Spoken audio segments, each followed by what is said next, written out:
Hello বন্ধুরা, আজকে আপনাদের যেই দেশটি সফর করাবো যেটি একসময় আমাদেরই ভাই ছিল। আমরা একসাথেই ব্রিটিশদের বিরুদ্ধে দেশের স্বাধীনতার জন্য লড়েছিলাম, কিন্তু সময়ের খারাপ পরিণতিতে এই দুই ভাইয়ের ওপর কিছু পাপী দৃষ্টি পড়ে যায় এবং এখন তারা দুজন দুজনের শত্রুতে পরিণত হয়। ভারতের মতো এখানকার মানুষদেরও চালচলন ও স্বভাব চরিত্র সম্পূর্ণ একই, কিন্তু কিছু খারাপ মানুষদের জন্য আজ এই দেশটি বিশ্বের চোখে বদনামী হয়ে রয়েছে। তাই বর্তমানে এই দেশটির অবস্থা খুবই সংকটপূর্ণ। হ্যাঁ বন্ধুরা, আজকে আমি আলোচনা করছি ভারতের পড়শি দেশ পাকিস্তানের। তাহলে চলুন পাকিস্তানের কিছু ভালো দিক ও মন্দ দিক দুটিই দেখে নেওয়া যাক। পাকিস্তানের অফিসিয়ালি নাম হলো ইসলামিক রিপাবলিক অফ পাকিস্তান। আসলে পাকিস্তান নামটি এসেছে দুটি শব্দ থেকে, পাক ও স্থান থেকে। পাক শব্দের অর্থ হলো পবিত্র এবং স্থানের অর্থ জায়গা, অর্থাৎ পবিত্র জায়গা। কিন্তু এই দেশটি বর্তমানে কতটা পবিত্র তা তো আমরা সবাই জানি। 8,81,640 বর্গ কিলোমিটার এই দেশটির বর্তমান জনসংখ্যা প্রায় 24 কোটি। বন্ধুরা, পাকিস্তানের সব মানুষই কিন্তু খারাপ নয়, এখানের বেশিরভাগ মানুষই ভালো মনের। কিন্তু কথায় আছে না যে একটি পচা আলু পুরো বস্তাকেই পচিয়ে দেয়, পাকিস্তানের সাথেও ঠিক এমনটাই হয়েছে। কিছু আতঙ্কবাদী দলের জন্য এই দেশটি আজ গোটা বিশ্বের চোখে বদনামী হয়ে রয়েছে। পাকিস্তানের ন্যাশনাল ল্যাঙ্গুয়েজ হলো উর্দু, কিন্তু দেশের মাত্র 8% মানুষই এই উর্দু ভাষার ব্যবহার করে। আপনাদের জানিয়ে দিই, এই ভাষার কারণেই কিন্তু পাকিস্তান তার একটি বড় অংশ হারিয়েছে। আসলে বর্তমান বাংলাদেশ পূর্বে পূর্ব পাকিস্তান নামে পরিচিত ছিল। পাকিস্তানের জাতীয় ভাষা উর্দু হলেও পূর্ব পাকিস্তানের মানুষেরা বাংলাই বলতো। ফলে ভাষাগত দ্বন্দ্বের কারণে পাকিস্তান দুটি ভাগে বিভক্ত হয়ে যায়। বন্ধুরা, বর্তমানে দুটি দেশের মানুষদের মধ্যে চরম শত্রুতা থাকলেও দুজনকেই মনে রাখতে হবে যে আমরা একসাথেই কিন্তু ব্রিটিশদের বিরুদ্ধে লড়েছিলাম। তা না হলে হয়তো আমরা কেউই আজ স্বাধীনতা পেতাম না।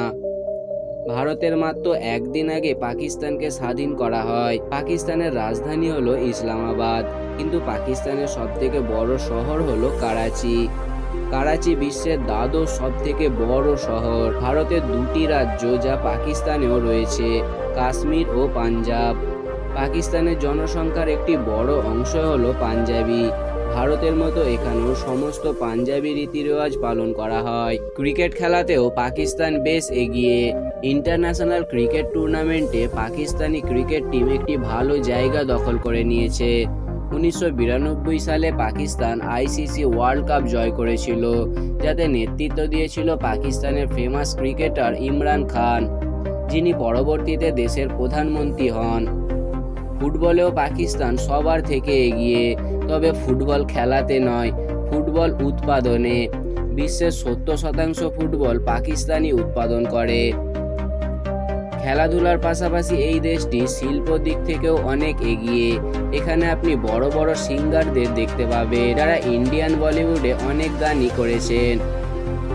পাকিস্তানি মহিলাদের বিশ্বের সবথেকে সুন্দরীদের লিস্টে রাখা হয়, যাদের সুন্দরতায় যে কোনো মানুষই অ্যাট্রাক্ট হবে। কিন্তু এই দেশের মহিলাদের বেশিরভাগ কাজ থেকেই পিছিয়ে রাখা হয়। তবে সময়ের সাথে সাথে নিয়মেরও পরিবর্তন হয়েছে। এখন দেশের বড় বড় দায়িত্ব মহিলারা পালন করে। আপনি কি জানেন বিশ্বের সবথেকে উঁচু এটিএম পাকিস্তানেই অবস্থিত, যার উচ্চতা 16,007 ফুট, যেটি হানজা ভ্যালিতে অবস্থিত।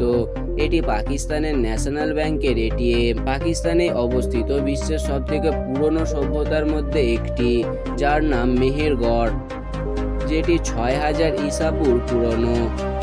বর্তমানে পাকিস্তানকে দুনিয়ার সবথেকে খাতারনাক দেশগুলির তালিকায় রাখা হয়, কারণ এই দেশেই অনেক অ্যাক্টিভ ডেঞ্জার গ্যাং রয়েছে, যারা একরকমভাবে পুরো দেশটিকেই নিজেদের ইশারায় চালায়। তাই তো বর্তমানে কোনো বিদেশি ট্যুরিস্ট আজ পাকিস্তানে যেতে চায় না। চলুন বন্ধুরা, এবার পাকিস্তানের কিছু ট্যুরিং প্লেসগুলি দেখা যাক। নাম্বার 1, গিলগিত বালতিস্তান। প্রাকৃতিক সৌন্দর্যতার আসল অনুভূতি নেওয়ার এটি একটি বেস্ট জায়গা। এখানে আপনি অনেক ধরনেরই ক্রিয়েটিভ অ্যাডভেঞ্চার দেখতে পাবেন। Number 2, Hunza valley. প্রাকৃতিক সৌন্দর্যতার সাথে সাথে এখানকার মানুষেরাও অত্যাধিক সুন্দর হয়।